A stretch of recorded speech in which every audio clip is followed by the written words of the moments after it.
룻이 엎드려 얼굴을 땅에 대고 절하며 그에게 이르되 나는 이방 여인이거늘 당신이 어찌하여 내게 은혜를 베푸시며 나를 돌보시나이까 하니 보아스가 그에게 대답하여 이르되 내 남편이 죽은 후로 내가 시어머니에게 행한 모든 것과 내 부모와 고국을 떠나 전에 알지 못하던 백성에게로 온 일이 내게 분명히 알려졌느니라. 야훼께서 내가 행한 일에 보답하시기를 원하며 이스라엘의 하나님 야훼께서 그의 날개 아래에 보호를 받으러 온 내게 온전한 상 주시기를 원하노라 하는지라. 룻이 이르되 내 주여 내가 당신께 은혜 입기를 원하나이다. 나는 당신의 하녀 중에 하나와도 같지 못하오나 당신이 이 하녀를 위로하시고 마음을 기쁘게 하는 말씀을 하셨나이다 하니라. 아멘. 오늘 말씀의 제목은 리바운드의 은혜입니다. 한번 따라 하실까요? 리바운드의 은혜. 스포츠 용어죠. 농구 경기에서 이제 슛을 던졌는데 들어가지 않고 튀어나오는 것을 다시금 잡아내는 것을 리바운드라고 합니다. 슛이 실패했지만 리바운드를 하면 다시금 기회를 잡아서 이제 슛을 성공시킬 수가 있는 것이죠. 승패를 결정하는 중요한 요소입니다. 여러분, 우리 인생도 마찬가지 아닙니까? 우리가 던지는 슛이 들어가지 않을 때가 있어요. 우리의 어떤 꿈이 좌절될 때가 있습니다. 하지만 리바운드를 잘하면 다시금 기회를 잡아서 성공할 수가 있는 것입니다. 성경을 보면 이 리바운드를 잘해서 결국 복된 삶을 살았던 사람들의 이야기로 가득 채워져 있어요. 낯선 땅에 종으로 끌려가서 힘든 종살이하고 억울한 감옥살이를 했던 요셉이 애굽의 총리로 리바운드했습니다. 애굽 사람을 죽인 모세가 출애굽의 지도자가 되었습니다. 라합은 기생이었지만 예수님의 족보에 이름이 오르는 영광스러운 자리로 리바운드합니다. 다윗은 큰 죄를 지었지만 결국 이스라엘의 위대한 왕이 되었고 하나님의 마음에 합한 자가 될 수가 있었습니다. 베드로는 예수님 3번 부인했지만 결국 위대한 사도가 되었고 바울은 예수 믿는 자들을 박해했지만 결국 위대한 선교사가 되었던 것입니다. 가장 위대한 리바운드는 우리 예수님께서 하신 것이죠. 우리 예수님 십자가에서 물과 피를 다 쏟으시고 비참하게 돌아가셨지만 사망 권세를 이기시고 부활하셨습니다. 그 예수님을 믿는 우리도 멋지게 리바운드 할 수 있고요. 결국 복된 삶을 살아갈 수가 있는 줄로 믿습니다. 오늘 본문에 나오는 룻이라는 여인이 그와 같은 하나님의 은혜를 체험했습니다. 룻은 모압 여인이었어요. 그런데 이스라엘 남자와 결혼을 했습니다. 그런데 10년 만에 남편이 세상을 떠났습니다.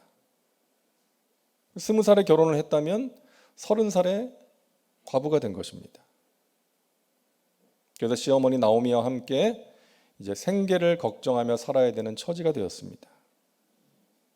나오미는 며느리에게 너 나와 함께 고생하지 말고 네 고향으로 친정으로 돌아가라 라고 말을 하였지만 룻은 시어머니를 떠나지 않고 극진히 섬깁니다. 여러분, 룻기는 아름다운 사랑 이야기예요. 시어머니와 며느리의 사랑 이야기, 한 남자와 여자의 사랑 이야기, 보아스와 룻의 사랑 이야기, 그리고 한 비천한 여인을 돌보신 하나님의 사랑 이야기입니다. 하나님은 인생의 쓴맛을 보고 절망적인 상황 가운데 있었던 룻을 다시금 리바운드 할 수 있도록 도와주셨어요. 룻은 하나님의 은혜로 결국 예수님의 족보에 이름이 오르는 영광스러운 자리로 리바운드 할 수가 있었던 것입니다. 여러분, 혹시 지난 한 해 여러분이 실패라고 생각하는 어떤 일을 경험하셨습니까? 좌절과 고통 속에서 신음하고 계십니까? 여러분 다시금 리바운드 하시면 되는 것입니다. 하나님이 주시는 소망을 가지고 다시금 일어나서 달려가시기를 바랍니다. 룻이 경험한 그 은혜가 저와 여러분의 것이 될 수 있기를 간절히 바랍니다. 룻을 통해서 알 수 있는 리바운드의 비결, 우리 세 가지를 함께 살펴보겠습니다. 첫째로 따라하세요. 은혜를 입어야 합니다. 2절 말씀, 모압 여인 룻이 나오미에게 이르되 원하건대 내가 밭으로 가서 내가 누구에게 은혜를 입으면 그를 따라서 이삭을 줍겠나이다 하니 나오미가 그에게 이르되 내 따라 갈지어다 하매. 룻이 시어머니에게 밭에 나가서 이삭을 줍겠다고 말을 하는 거예요. 먹고 살아야 되니까. 당시 이스라엘 사람들은 곡식을 추수할 때 떨어진 이삭은 줍지 않았습니다. 가난한 자들을 배려한 하나님의 명령이었던 것이죠. 하지만 룻과 같은 이방 여인이 누군가의 밭에 나가서 이삭을 줍는다는 것은 쉬운 일이 아니었습니다. 누군가의 은혜가 필요했던 거예요. 그래서 내가 누구에게 은혜를 입으면 이라고 말을 했던 것입니다. 그렇게 해서 밭에 나갔는데 3절 보니까 룻이 가서 베는 자를 따라 밭에서 이삭을 줍는데 우연히 엘리멜렉의 친족 보아스에게 속한 밭에 이르렀더라. 룻이 밭에 나가서 이삭을 줍게 되었는데 누구의 밭으로 간 거예요? 시아버지인 엘리멜렉의 친척인 보아스의 밭에 가서 이삭을 줍게 된 것입니다. 여기 우연이라고 되어 있지만 사실은 우연같이 보이는 필연이었죠. 하나님께서 룻을 보아스의 밭으로 인도하셨습니다. 하나님께서 보아스의 마음을 움직여서 룻에게 은혜를 베풀게 한 거예요. 룻이 보아스를 만난 것, 보아스가 룻에게 베푼 은혜, 이 모든 것들이 하나님의 예비하심이요 인도하심이었습니다. 하나님께서 룻에게 베푸신 은혜였던 것이죠. 아마도 룻은 남편을 만나서 결혼을 할 때 내가 이 남자하고 열심히 살면 행복할 수 있다, 잘 살 수 있다라고 생각했을지도 몰라요. 하지만 10년 만에 남편이 세상을 떠난 것입니다. 그렇게 믿었던 남편이 세상을 떠난 거예요. 아마 룻이 깨닫지 않았겠습니까? 내 인생 내 뜻대로 되지 않는구나. 내가 가진 인적인 물적인 자원만으로 내가 성공적인 삶을 살 수가 있는 것이 아니구나. 하나님의 은혜가 필요하구나. 이것을 깨닫지 않았겠습니까? 이 사실을 잘 알았던 시편 기자의 고백이 시편 127편 1절이죠. 우리 같이 읽겠습니다. 야훼께서 집을 세우지 아니하시면 세우는 자의 수고가 헛되며 야훼께서 성을 지키지 아니하시면 파수꾼에 깨어 있음이 헛되도다. 많은 사람들이 열심히 살면 집을 세울 수 있다고 생각해요. 내가 잠을 자지 않고 성을 지키면 성이 안전할 것이라고 생각을 하는 것입니다. 하지만 그렇지 않죠. 내가 아무리 열심히 해도 누군가의 잘못 때문에 내가 어려움을 당할 수도 있고, 내가 열심히 성을 지켜도 갑자기 성에 금이 가고 성이 무너질 수도 있는 것입니다. 그래서 은혜 아니면 살아갈 수가 없습니다. 모든 것이 은혜입니다. 이러면서 살아야 되는 것이죠. 하나님께서 집을 세워주시길 기도하면서 열심히 집을 세워야 되고, 하나님께서 성을 지켜주시길 기도하면서 우리는 열심히 성을 지켜야 되는 것입니다. 하나님께서는 가련한 여인 룻에게 은혜를 베푸십니다. 룻은 그 은혜로 말미암아 다시금 일어설 수가 있었어요. 우리에게도 필요한 은혜, 우리가 간절히 사모해야 할 은혜인 줄로 믿습니다. 첫 번째, 최상의 길로 인도하시는 은혜입니다. 보아스라는 사람은요, 예수님을 보여줍니다. 우리는 보아스를 보면서 예수님을 보게 되는 것이죠. 보아스는 선한 목자 되신 예수님처럼 룻을 가장 좋은 길로 인도합니다. 오늘 8절입니다. 보아스가 룻에게 이르되 내 딸아 들으라. 이삭을 주우러 다른 밭으로 가지 말며 여기서 떠나지 말고 나의 소녀들과 함께 있으라. 다른 밭으로 가지 말고 여기 머물러라. 여기서 마음껏 이삭을 주어라. 보아스가 말하는 거예요. 이런 주인이 어디 있어요? 이런 밭이 어디 있습니까? 보아스가 룻을 가장 좋은 곳으로 인도하는 거예요. 우리가 사랑하는 시편 23편 1절 우리 같이 읽습니다. 야훼는 나의 목자시니 내게 부족함이 없으리로다. 그가 나를 푸른 풀밭에 누이시며 쉴 만한 물가로 인도하시는도다. 여러분, 양의 특징 중에 하나는 시력이 안 좋아서 방향 감각이 없다는 거예요. 앞에 낭떠러지가 있어도 그냥 가는 거예요. 어디에 풀이 있고 어디에 물이 있는지를 모르는 것입니다. 그래서 목자가 절대적으로 필요한 동물이에요. 우리가 그렇다는 것이죠. 우리가 양 같은 존재입니다. 많은 것을 아는 것 같지만 모르는 게 많고, 많은 것을 보는 것 같지만 보지 못하는 게 얼마나 많습니까? 멀리 있는 것은 멀리 있어서 안 보이고, 또 가까이 있는 건 너무 가까이 있어도 안 보이는 거예요. 우리가 그런 존재입니다. 자주 넘어지고 자주 실수합니다. 그래서 목자 대신 주님의 인도하심을 따라가야 되는 거예요. 우리의 지혜와 명철을 의지하는 것이 아니라 하나님의 인도하심을 받을 때에 우리가 가장 좋은 곳으로 갈 수가 있는 것입니다. 그래서 우리에게 이런 기도가 필요한 거예요. 하나님, 제가 보기에 좋은 길이 아니라 하나님께서 예비하신 최상의 길로 저를 인도하여 주시옵소서. 저의 자녀를 인도하여 주옵소서. 둘째로, 보호하시는 은혜입니다. 보아스는 룻을 보호해 줬어요.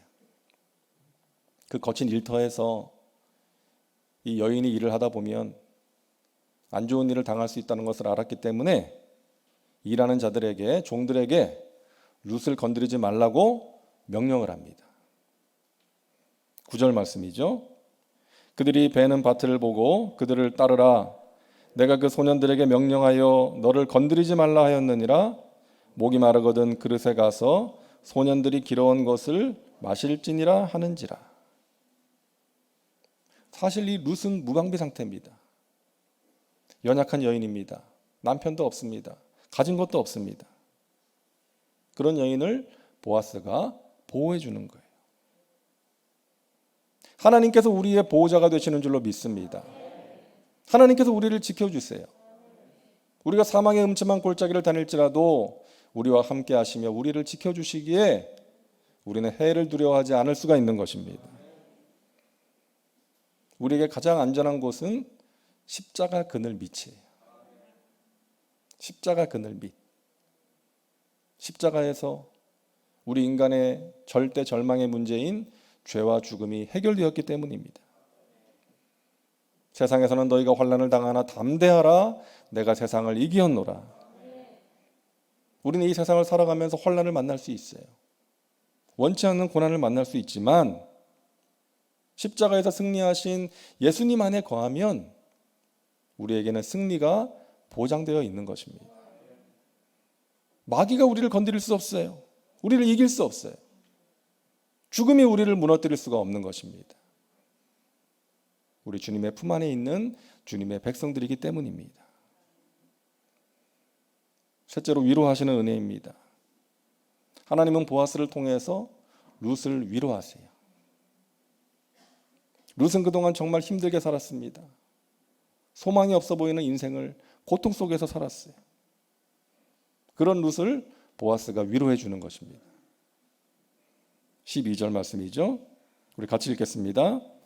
야훼께서 내가 행한 일에 보답하시기를 원하며 이스라엘의 하나님 야훼께서 그의 날개 아래에 보호를 받으러 온 내게 온전한 상 주시기를 원하노라 하는지라. 보아스는 룻이 힘든 상황에서도 시어머니를 떠나지 않고 극진히 섬겼다는 것을 알고 그런 룻을 축복하는 것입니다. 너에게 하나님의 상이 임하기를 원한다. 그렇게 축복하는 거예요. 여러분, 루시 보아스의 말을 듣고 얼마나 위로가 되었겠습니까? 그래서 말합니다. 13절이요. 루시 이르되 내 주여 내가 당신께 은혜 입기를 원하나이다. 나는 당신의 하녀 중에 하나와도 같지 못하오나 당신이 이 하녀를 위로하시고 마음을 기쁘게 하는 말씀을 하셨나이다 하니라. 보아스의 말로 인해서 큰 위로와 기쁨을 얻었던 것입니다. 여러분, 하나님은 위로의 하나님이세요. 우리를 위로하시는 하나님이십니다. 말씀으로 우리를 위로하세요. 히브리서 4장 12절 보면 하나님의 말씀은 살아있고 활력이 있다라고 말씀하고 있습니다. 이 활력이라는 단어는 헬라어로 에네르게스라는 단어인데요. 영어로는 에너지. 그러니까 하나님의 말씀은 우리에게 에너지가 된다는 것이죠. 지쳐있는 우리를, 낙심 가운데 빠져있는 우리를 다시금 일어나서 달려갈 수 있게 하는 에너지가 되는 것입니다. 살아갈 힘이 되고 위로가 되는 것이죠. 그리고 우리가 하는 말도 에너지예요. 창조력과 파괴력을 함께 가지고 있는 에너지입니다. 그래서 우리의 말이 사람을 살리기도 하고 죽이기도 하는 거예요. 일으켜 세우기도 하고 넘어지게 만들기도 하는 것입니다. 저와 여러분의 말이 사람을 일으켜 세우는 긍정적인 에너지가 될 수 있기를 바랍니다.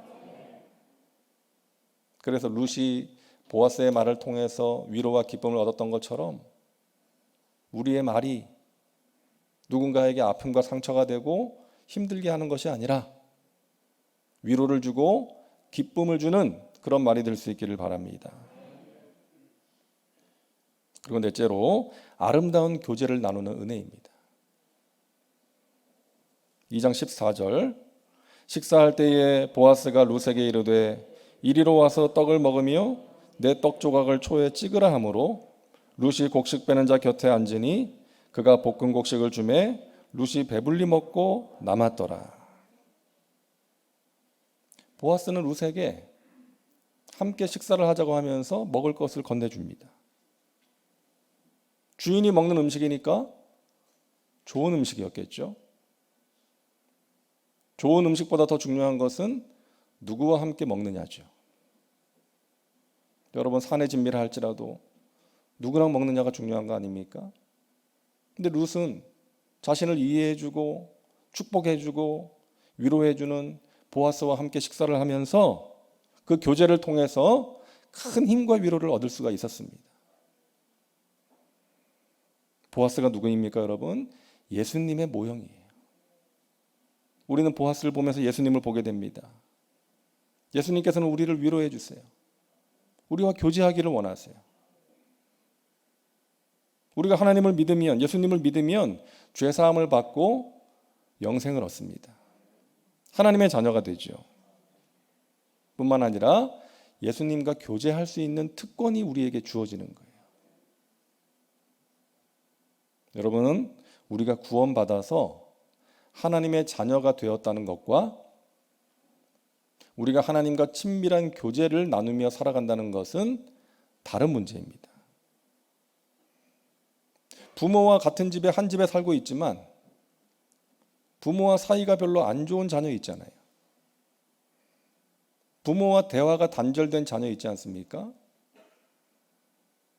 우리와 하나님과의 관계가 그렇게 되면 안 된다는 것이죠.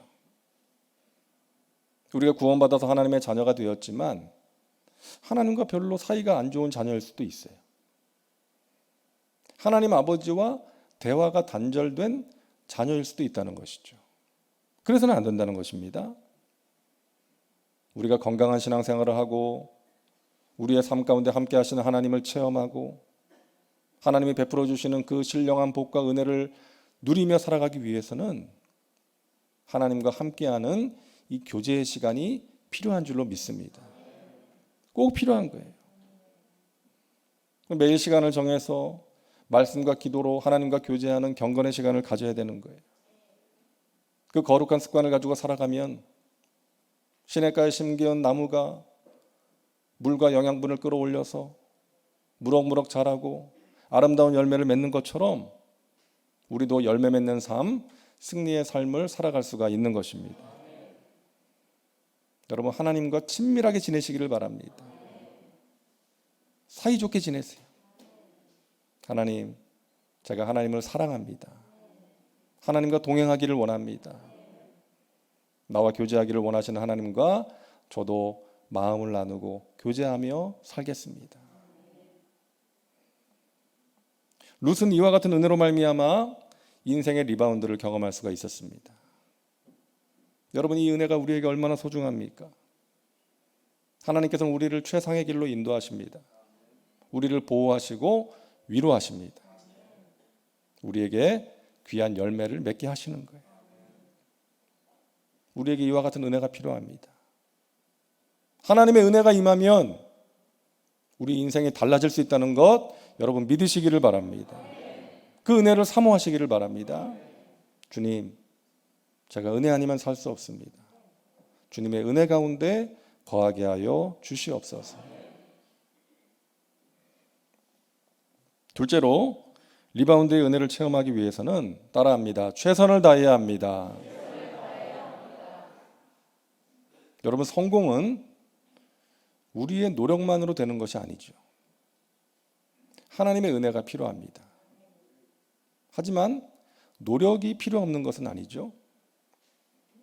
노력만으로 되는 것은 아니지만 노력은 필요한 거예요. 룻은 힘든 상황에서 좌절하고 낙심 가운데 빠져 있지 않고 자기가 할 수 있는 일을 최선을 다해서 합니다. 밭에 나가서 이삭을 열심히 주운 것이죠.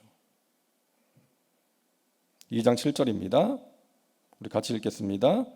그의 말이 나로 베는 자를 따라 단 사이에서 이삭을 줍게 하소서 하였고 아침부터 와서는 잠시 집에서 쉰 외에 지금까지 계속하는 중이니이다. 보아스가 룻을 보고 하인한테 묻는 거예요. 저 여인이 누구냐? 그러니까 하인이 대답합니다. 나오미와 함께 모압에서 온 여자인데요. 지금 잠깐 쉬는 시간 이외에는 저렇게 열심히 계속해서 일을 하고 있습니다. 최선을 다하는 룻의 모습이 사람들의 눈에 띈 거예요. 보아스에게도 그런 모습이 매력적으로 보였겠죠. 여러분 기억하세요. 하나님께서는 최선을 다하는 사람에게 은혜를 베푸시는 것입니다. 나태하고 게으른 사람에게는 은혜를 베푸실 수가 없는 거예요. 한 달란트 받은 종의 문제는 뭐였습니까? 다른 사람보다 적게 받은 것이 문제가 아니라 게으른 종이었다는 거예요. 땅에 묻어뒀다는 거죠. 그래서 악하고 게으른 종아라고 주인이 책망했던 것입니다. 우리 예수님 부활하시고 승천하시기 전에 제자들에게 예루살렘을 떠나지 말고 약속하신 성령을 기다리라라고 말씀하셨습니다. 그 말씀대로 제자들은 모여서 기도하기를 시작합니다. 그 제자들이 어떤 사람들이에요? 실패를 경험했던 사람들입니다. 예수님을 부인하고 도망쳤던 제자들. 자신들의 힘과 의지로는 주님을 기쁘시게 할 수 없고 주님을 따를 수 없다는 것을 뼈저리게 체험한 거예요. 하나님의 은혜가 없이는 살 수 없다는 것을 체험한 거예요. 그래서 그들은 모여서 간절히 기도합니다. 하나님의 은혜를 구합니다. 성령이 임하시기를 구하는 거예요. 하루 이틀 구하고 끝난 것이 아니라 성령께서 임하실 때까지 계속해서 기도합니다. 은혜의 소중함을 알았고 그 은혜를 체험하기 위해서 자신들이 해야 될 일을 최선을 다해서 한 거예요. 사랑하는 여러분, 하나님의 은혜를 사모하심으로 여러분이 해야 될 일에 최선을 다하시기를 바랍니다. 예배에 최선을 다하시고 말씀과 기도에 최선을 다하시고 하나님께서 나에게 맡기신 그 일에 최선을 다할 때에 하나님께서 우리를 기뻐하시고 예비하신 은혜로 우리를 새롭게 하실 줄로 믿습니다. 우리가 룻의 모습을 보면서 얻는 교훈이 있지 않습니까? 잃어버린 것 때문에, 떠나간 사람 때문에, 돌이킬 수 없는 과거 때문에 괴로워하지 말고 지금 내가 할 수 있는 그 일에 최선을 다하라는 것입니다. 레나 마리아라는 여자가 주는 교훈도 마찬가지죠. 이 여인은 태어날 때부터 저렇게 양쪽 팔과 한쪽 다리가 없는 상태로 태어났습니다.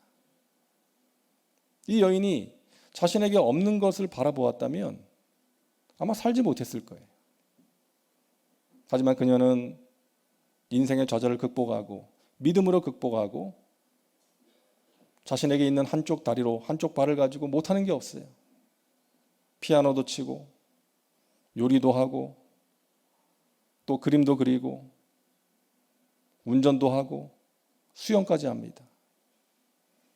그리고 전 세계를 다니면서 나 같은 죄인을 살리신 하나님의 은혜를 찬양하면서 많은 사람들에게 감동을 주고 있는 것이죠.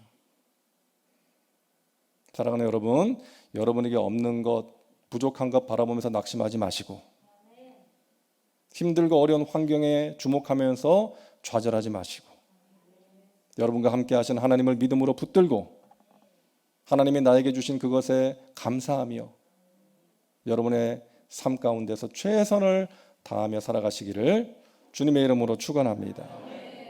그럴 때 우리에게 좋은 일이 일어나게 되는 것입니다. 실제로 리바운드의 은혜를 체험하기 위해서는 따라합니다. 좋은 만남이 필요합니다. 자, 룻에게 있어서 중요한 만남. 첫째는 시어머니의 하나님, 전능하신 하나님을 만난 것이죠. 그리고 둘째는 보아스를 만난 것입니다. 스디스는 그 나오미와 룻의 인생을 단물나는 인생으로 바꾸어 준 그런 만남이었어요. 룻기 2장 1절입니다. 나오미의 남편 엘리멜렉의 친족으로 유력한 자가 있으니 그의 이름은 보아스더라. 여러분, 보아스는 유력한 자, 힘이 있는 사람이었어요. 부유한 사람이었어요. 그래서 비천한 룻을 부유하게 해줄 수 있는 힘이 있었습니다. 하지만 그것이 전부가 아니었어요. 4절입니다. 마침 보아스가 베들레헴에서부터 와서 베는 자들에게 이르되 야훼께서 너희와 함께 하시기를 원하노라 하니 그들이 대답하되 야훼께서 당신에게 복 주시기를 원하나이다 하니라. 여러분, 주인이 종들을 축복하고요, 종들이 주인을 축복하는 거예요. 아름다운 모습 아닙니까? 보아스가 단지 재산이 많은 사람일 뿐만이 아니라 인격적으로, 성품적으로 훌륭한 사람이었다는 거예요. 보아스는 재산이 많다고 자기가 가진 힘을 남용하지 않았습니다. 없는 사람 무시하지 않았습니다. 요즘 흔히 말하는 갑질하지 않았어요. 다른 사람을 억압하지 않았습니다. 하나님의 이름으로 그들을 축복합니다. 보아스는 다른 사람을 세우고 복되게 하는 일에 자신이 가진 것을 사용할 줄 아는 진정한 부자였습니다. 헨리 와드 비천한 사람이 이런 말을 했어요. 힘이 있다고 위대한 것이 아니라 힘을 바로 사용하는 것이 위대한 것이다. 보아스는 자신이 가진 힘을 가난한 자, 연약한 자를 위해서 사용할 줄 아는 사람이었습니다. 추수하는 일꾼들, 또 비천한 한 여인도 배려하고 친절을 베풀 줄 아는 사람이었어요. 여러분, 이 시대에는 그런 사람이 필요합니다. 인격과 실력을 겸비한 사람이에요. 인격이 뒷받침되지 않는 실력은 위험한 것이죠. 사람들에게 상처를 줄 수 있습니다. 칼과 칼집의 비유를 했죠. 실력은 칼이에요. 근데 인격은 칼집이에요. 그 실력, 그 칼이 인격이라는 칼집에 들어있지 않으면 사람들을 다치게 할 수 있는 거죠. 여러분, 자녀를 위해서 기도하실 때 하나님, 저의 자녀가 실력과 성품을 겸비한 진정한 능력자가 되게 하여 주세요. 그렇게 기도하시기를 바랍니다. 그리고 여러분과 여러분의 자녀에게 만남의 복이 있기를 간절히 바랍니다. 좋은 사람 만나는 복, 너무나 귀한 복이에요. 그 좋은 만남이 우리에게 위로가 되고 우리의 삶을 풍성하게 만드는 것이죠.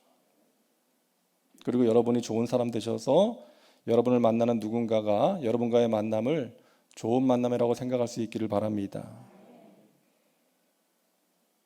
말씀을 마칩니다. 우리 인생을 마라톤에 비유를 하죠. 실제로 이 마라톤에 여러 가지 기록이 있더라고요. 세계 기록은요, 케냐의 패트릭 마카우라는 사람이 2011년 베를린 마라톤 대회에서 세운 2시간 3분 38초입니다. 2008년에 LA에서는 182kg의 스모 선수 켈리가 11시간 48분 16초의 기록으로 마라톤을 완주한 가장 무거운 사람으로 기네스북에 올랐어요.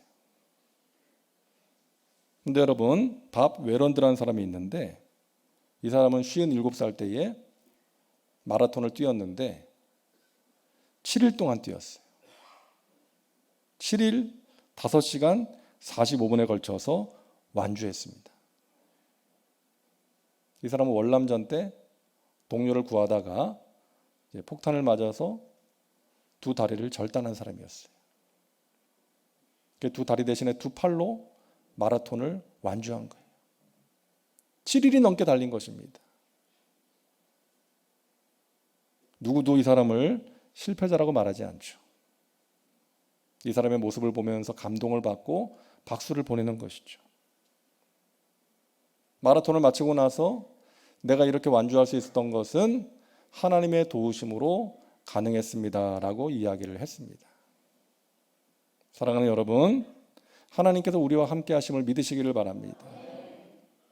저와 여러분을 일으켜 세워주시고 인생의 마라톤 코스를 완주할 수 있도록 도와주시고 완주할 뿐만이 아니라 승리의 삶, 복된 삶을 살 수 있도록 우리를 도와주시는 하나님이 저와 여러분의 아버지심을 믿으시기를 바랍니다.